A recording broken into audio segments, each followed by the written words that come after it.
Assalamu alaikum. In this lecture we are going to start 18.7 derived functions.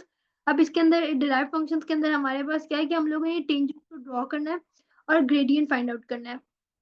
Tangent क्यों draw करते हैं, पहले इस चीज को समझते हैं, पर्पस समझते हैं। सबसे पहले हम लोग इस टॉपिक का ना, हमारे पास एक होता है सर्कल, ठीक है, और एक होती है लाइन। अब इस लाइन का हम लोगों ने ग्रेडियंट निकालना होता है तो हम ये वाला पॉइंट ले लेते हैं और ये वाला पॉइंट ले लेते हैं, और इनका हम लोग क्या करते हैं, यहाँ पे हम लोग ग्रेडियंट ले लेंगे। राइज ओवर रन हो जाता है, ये राइज हो जाएगा और ये रन हो जाएगा, यानी कि change in Y values over change in X values. तो इस तरह से हमारे पास आ जाता है ग्रेडियंट। पर अगर मैंने एक ग्रेडियंट निकालना हो एक सर्कल का, तो सर्कल के दो पॉइंट्स लूंगी तो वो हमेशा एक कर्व ही बनाता रहेगा, एक कर्व ही बनाता रहेगा, जिसकी वजह से हम लोग डायरेक्टली राइज ओवर रन जो है वो निकाल नहीं सकते। Change in Y over change in X जो है वो डायरेक्टली हम लोग नहीं निकाल सकते। उसके लिए हम लोग क्या करते हैं, हम एक ऐसा टेंजेंट बनाते हैं। टेंजेंट क्या होता है कि जो सर्कल को एक पॉइंट पे क्रॉस टच करता है, ठीक है, सरफेस पे एक पॉइंट पे टच करता है। लेट्स से अब ये है, मैंने ये ड्रॉ किया है, इसके अंदर मेरा कहाँ पे पॉइंट, ये इस पॉइंट पे, ये जो यहाँ पर एक पॉइंट है, ठीक है, इस पॉइंट के ऊपर रुको एक सेकेंड, इस पॉइंट के ऊपर जो है हम लोगों ने अगर ग्रेडियंट फाइंड आउट कर सकते हैं, इस पॉइंट पे कुछ और होगा, इस पॉइंट पे कुछ और होगा। तो हम लोग अगर एक एक पॉइंट का ग्रेडियंट निकालते रहेंगे ना, तो इसको हम लोग टेंजेंट ड्रॉ करते रहेंगे तो हम ग्रेडियंट निकाल सकते हैं, ठीक है। तो अब हम लोग क्या करते हैं, अब हम लोग इस चीज को समझते हैं थोड़ा सा डिटेल में, कि हम इस चैप्टर में करने क्या लगे हैं। हमारे पास पहले उसने कहा है थोड़ी सी वो हमें डिस्कशन करवा रहा है, ठीक है। वो हमें पहले बता रहा है, as well as drawing a tangent you can calculate the gradient at any point by using the equation of the curve. Okay, मतलब टेंजेंट ड्रॉ करने की वजह से हम लोग किसी भी कर्व पे कोई भी एक पॉइंट हो उसका हम लोग उसकी इक्वेशन फाइंड आउट कर सकते हैं।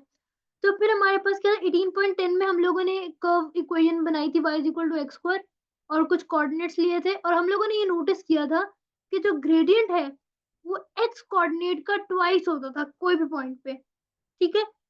पर अभी इन चीजों को सिर्फ हम लोगों ने ध्यान में नोट रखना, ताकि हम लोग जो चीज समझने वाले हैं ना, उसके ऊपर हम लोग उसके साथ इसको रिलेट कर सकें। हमारे पास ये इक्वेशन है y is equal to X cube की, और अच्छा, ये थोड़ा सा वो हमें बता रहा है कि अब आपने इस वाली इक्वेशन को प्लॉट करेंगे ना, ये अब देखो हमारे पास कौन सा एक्स स्क्वायर नहीं है, ये है एक्स क्यूब, यानी कि अभी हमारे पास स्क्वायर क्यूबिक जो है इक्वेशन फॉर्म हो गई है, क्वाड्रेटिक इक्वेशन नहीं है, क्यूबिक इक्वेशन है। तो क्यूबिक इक्वेशन भी कर्व से एग्जिस्ट करती है। ग्रेडियंट का एक दूसरा नाम अगर मैं लूँ ना, ग्रेडियंट, जो ग्रेडियंट होता है, ग्रेडियंट हम लोग ज्यादातर फाइंड कर रहे होते हैं डायरेक्टली लाइन का, तो लाइन का ग्रेडियंट इज लोकेट। पर अगर हमने कर्व का ग्रेडियंट फाइंड करना होता है, हम उसको ग्रेडियंट नहीं कहते, हम उसको डिफरेंशिएशन कहते हैं, ठीक है। तो यहाँ पर देखा है y is equal to X square is, इसका ग्रेडियंट क्या है, 2x। It is helpful to write this as 2x1 for reason that you will see shortly. क्यों इसको 2x1 कहा जाता है, क्यों इसको 2x क्यों लिखा जाता है, ये सब कुछ मैं बताती हूँ। अगर हमारे पास ये रूल है, ठीक है, जैसे हम लोग लिखते हैं m is equal to change in y over change in x, ये ग्रेडियंट के लिए लिखते हैं ना, इसी तरह डिफरेंशिएशन के लिए, यानी ये लाइन के लिए हम लोग क्या लिखेंगे, change in y over change in x। और कर्व के लिए हम लोग क्या करेंगे, कर्व के लिए हम लोग कहेंगे, ये वैसे लाइन के लिए भी कहा जा सकता है, D Y over D X. समझो कि ये सिर्फ चेंज कहाँ पर आया, चेंज हमारे पास सिर्फ ये आया कि यहाँ पे डेल्टा का साइन था, यहाँ पे डी का साइन है, यहाँ पे डेल्टा का साइन था, यहाँ पे डी है, तो इसको D Y over D X कहा जाता है, या change in Y over change in X. तो D Y over D X जो है, अब हम लोगों ने, हमारे पास है y is equal to X square. तो अब हम लोग क्या करेंगे, इसका dy बाई डी एक्स क्या होगा, कि हमारे पास फंक्शन एज इट इज रहता है, ये यानी कि फंक्शन का क्या मतलब है कि जो x है, ये इसका इसकी जो पावर है, पावर हमेशा साथ आके खड़ी हो जाएगी, यानी कि ये क्या बन जाएगा, 2x बन जाएगा। जो भी वैल्यू होगी, अगर ये एक्स क्यूब है, dy बाई डी एक्स इसका निकालना है, तो वो क्या निकलेगा, ये जो पावर है ये साथ आके लिखी जाएगी, यानी 3x, और साथ में एक माइनस कर देते हैं, पावर में से, तो वो बन जाता 3x²। यहाँ पे भी हमने ऐसे ही किया था, 2 को जब हम लोग नीचे लेके गए तो 2x हो गया, ऊपर x की जगह हम लोगों ने कुछ भी नहीं लिखा क्योंकि हमने 1 लिख दिया। इसीलिए उसने कहा था ना कि इट वुड बी बेटर कि अगर हम dy/dx को इस तरह से 2x1 लिखें, क्योंकि 3x² बनेगा, x³ का क्या बनेगा 3x²। अगर x4 होगा उसका क्या बनेगा, y is equal to x4 है, dy/dx क्या होगा, बस ये एक फॉर्म है, इसको इस तरह लिखना होता है कि change in y over change in x, इस तरह से लिखना होता है। ये जो 4 पावर में है, ये इधर से उठ के इसके साथ मल्टीप्लाई हो जाती है, 4 इंटू एक्स हो जाएगा, और जो पावर है, पावर में से एक माइनस हो जाता है, तो ये 4x³ बन जाता है। ठीक है, कोई भी वैल्यू हो, अगर अगर कोई भी कांस्टेंट वैल्यू होगी, इस पॉइंट्स को याद रख लेना, कोई भी वैल्यू कांस्टेंट होगी, इसकी डिफरेंशिएशन करनी होगी, तो इसकी डिफरेंशिएशन क्या होगी 0, 1 की dy/dx का होगा 0। अगर x होगा तो उसका उसका dy/dx क्या होगा 1। अगर आपके पास x² होगा तो उसका dy/dx क्या होगा 2x1। x³ होगा तो उसका dy/dx क्या होगा 3x², यानी 3 इधर जाके मल्टीप्लाई हो जाएगा x से, और पावर में से एक माइनस हो जाएगी। ठीक है, तो उसने जनरल एक रूल बताया, if y is equal to x over n, then differentiating dy/dx is equal to nx n-1। यानी कि ये देखो, मैं दोबारा से इस सबको इरेज कर रही हूँ, y is equals to x over n है, तो ये पावर जो है ये जाके साथ मल्टीप्लाई हो जाएगी, तो ये क्या बन जाएगा y is equal to nx। पर यहाँ पर आंसर खत्म नहीं होगा, जो पावर ऑलरेडी होगी उसमें से एक माइनस कर देंगे, ये फॉर्म यूज करनी है, इसको बेशक एक फॉर्मूला समझ लो। अब क्वेश्चन देख रहे हैं हम लोग y is equal to x³, दोबारा देखते हैं इसी फॉर्म से, तो हमारे पास क्या करेंगे हम लोग, n इज इक्वल्स टू 3 कह सकती हूँ मैं इस इक्वेशन को देखते हुए, इसको क्वेश्चन को देखते हुए n इज इक्वल टू 3। अब मैं ये वाला फॉर्मूला यूज करूंगी, y is equal to nx n-1, तो n जहां जहां है वहां 3 लगा दूंगी, 3x 3-1, y is equal to 3x 3-1, तो ये क्या बन जाएगा y is equal to 3x², और यही तो ये आंसर लिखा हुआ है यहाँ पे। ठीक है, कोई भी और क्वेश्चन को सॉल्व किया जा सकता है, लेट्स मैं एक थोड़ा सा डिफिकल्ट देती हूँ, डिफिकल्ट तो नहीं है बट थोड़ा सा और।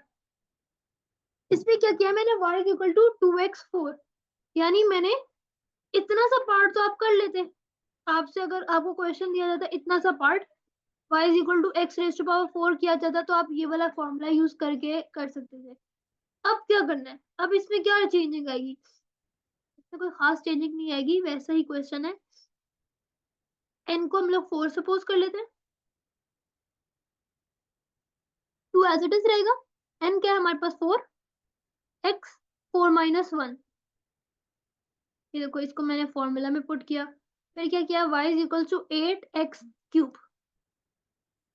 आंसर आ गया। सॉरी, इसको dy/dx लिखेंगे साथ में, इधर भी dy/dx लिखेंगे, ये फॉर्म ये लिखना जरूरी है इस तरह से, तो dy/dx लिख लेना है। ठीक है, इस तरह से आ जाएगा।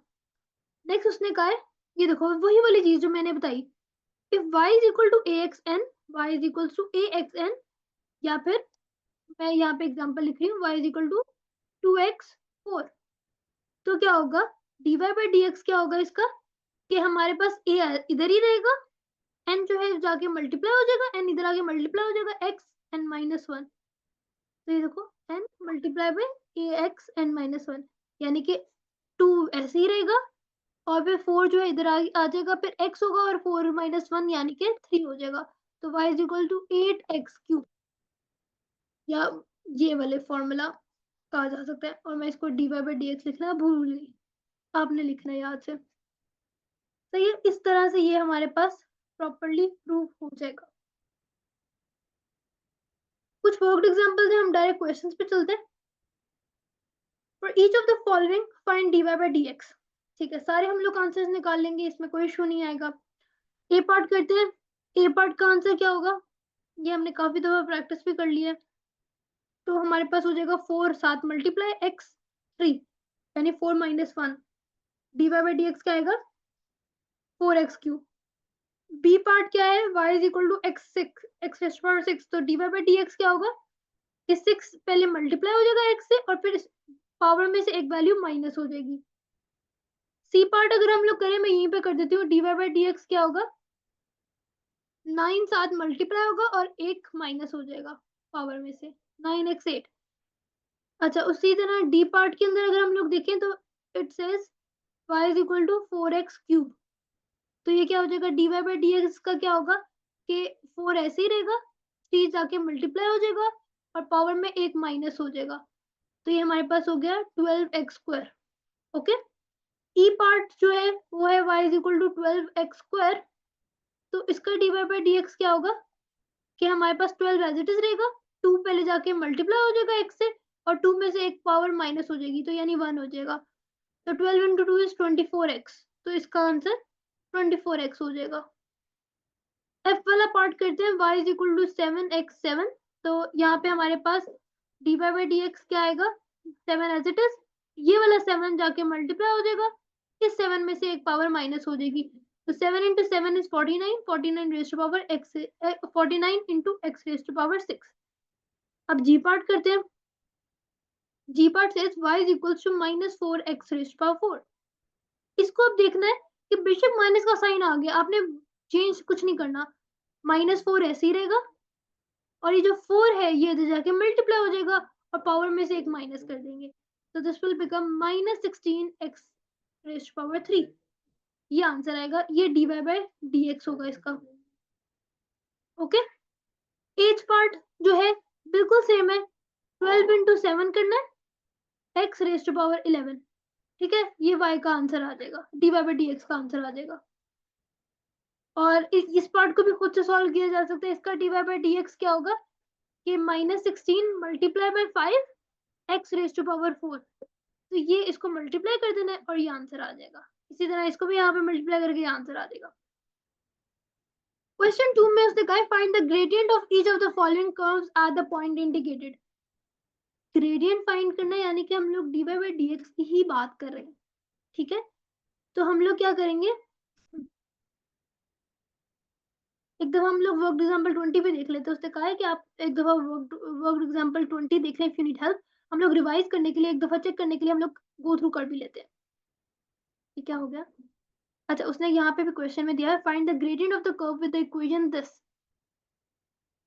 Eight point 2,32। So for this question, you need to remember that the derived function tells you the gradient at the point where the x coordinate is x. ठीक है, यानी हमने इस y is equal to 4x cube का जो ये derive किया, derivative लिया, dy बाई डी एक्स लिया, तो वो क्या हुआ, 3 जो है यहाँ पे मल्टीप्लाई हो गया 4 से, तो 12x स्क्वायर बन गया। ओके, अब ये जो डिराइव फंक्शन है इसको हम लोग फाइंड कर सकते हैं, एक्स कोऑर्डिनेट ग्रेडियंट, कोई भी एक पॉइंट पे ग्रेडियंट निकाल सकते हैं। तो उसने कहा है कि gradient at the point where the X coordinate is 2, so dy by D X at the point where x is equal to 2 is 12 into 2 square is equal to 48। यानी कि dy बाई डी एक्स की जो answer आएगा 12x square आया है और हमें पता है कि वो 2,32 पे है, तो हम 2 जो है वो इसके अंदर पुट कर सकते हैं। ठीक है, सही है, तो 12 इंटू 2 स्क्वायर करेंगे यानी 12 इंटू 4 करेंगे, 12 4 इज 48। तो इसका मतलब है कि ग्रेडियंट का जो आंसर है ना, यानी dy बाई डी एक्स का जो आंसर हमारे पास फाइनल आ रहा है दैट इज 48। ठीक है, तो अब मैंने कहा ना ग्रेडियंट और dy by D X is the same thing. तो क्वेश्चन 2 करते हैं, find the gradient of each of the following curves at the point indicated. A part करते हैं, y is equal to x square, x square, अब इसका dy by D x लेते हैं तो वो आ जाएगा 2x, और कौन सा पॉइंट है, एट पॉइंट 3,9। तो यानी x इस इक्वेशन के अंदर हम x को सब्स्टिट्यूट कर सकते हैं। तो dy by D X is equals to 2 into 3। तो dy बाई डी एक्स या फिर जो हमारा ग्रेडियंट है वो क्या आ गया, 6। ये आंसर आ गया। इसी तरह सारे पार्ट्स भी हम लोगों ने ऐसे ही करने, बी सी और डी मुझे इजी लग रहे हैं, बल्कि मैं डी ई एफ करा देती हूँ। ठीक है, डी ई एफ मैं करा देती हूँ। डी पार्ट को देखते हैं, y is equal to 4x square है एट पॉइंट -1,4। तो dy बाई डी एक्स क्या होगा, ये 4 ऐसे ही रहेगा 2 साथ मल्टीप्लाई हो जाएगा और 2 की पावर 1 माइनस हो जाएगी, तो ये बन गया 8x। तो dy by dx is equals to 8x at the coordinates -1, 4। अब यहाँ पे x को हम लोग -1 सब्स्टिट्यूट कर देंगे, तो dy by dx will be 8 into -1, यानी कि dy by dx is going to be -8। तो ये -8 आंसर आ जाएगा। ओके, ई पार्ट जो है वो है हमारे पास y is equal to -3x cube at the point 2, -24। तो अब ये हमारे पास इसका dy by dx क्या होगा, -3 multiply by 3x raise to power 2। तो ये बन गया हमारे पास dy by dx क्या बन गया, -9x स्क्वायर। और अब x की जगह हम लोग 2 सब्स्टिट्यूट कर सकते हैं, तो dy by dx is going to be -9 into 2 का स्क्वायर।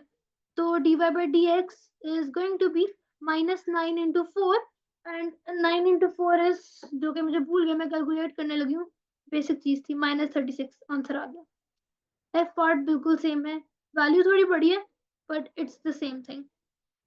तो बिल्कुल वैसे ही हम लोग करेंगे -5x6, तो -5 को हम 6 से मल्टीप्लाई करेंगे और ये 5 हो जाएगा, तो ये हमारे पास dy by dx ये आ जाएगा। dy by dx is going to be -5 into 6, तो ये हमारे पास आ गया -30 x रेज टू पावर 5। तो x की वैल्यू -2 है, तो -30 -2 रेज टू पावर 5, ठीक है। तो ये क्या हो जाएगा, -30 इंटू -2 रेज टू पावर 5। हमारे पास dy by dx की जो आंसर आएगा that is going to be 960। Okay, question number 3 says find coordinates of the point at which the gradient of the curve y is equal to 3x square as gradient 18। Question बिल्कुल same है, बस ये देखो y is equal to 3x square है, तो इसका dy by dx क्या आएगा, 3 into 2 3 into 2 x। तो यानी कि dy by dx हमारे पास आ गया 6x। उस जगह ग्रेडियंट 18 है, यानी कि dy by dx की जगह आप 18 पुट कर दो, 18 is equal to 6x। अब 18 डिवाइडेड बाय 6 करेंगे तो हमारे पास x की वैल्यू आ जाएगी which is going to be 3, यानी x की वैल्यू 3 है। अब y की वैल्यू कैसे फाइंड आउट करेंगे, y की वैल्यू हम लोग इक्वेशन में पुट कर देंगे, तो y is equal to 3, तो उसने कोऑर्डिनेट्स मांगे ना, कोऑर्डिनेट्स मांगे, उसने सिर्फ x की वैल्यू नहीं मांगी। तो y is equal to 3x square की जगह मैं क्या लिखूंगी, 3 स्क्वायर। तो ये क्या हो जाएगा, 3 into 3 स्क्वायर यानी कि 3 into 9, तो 3 into 9 is 27। तो मेरे पास जो आंसर आएगा for this part is going to be 3,27 for question exercise. ठीक है, इस तरह से 18.11 जो है वो हमारे पास कंप्लीट हो रही है।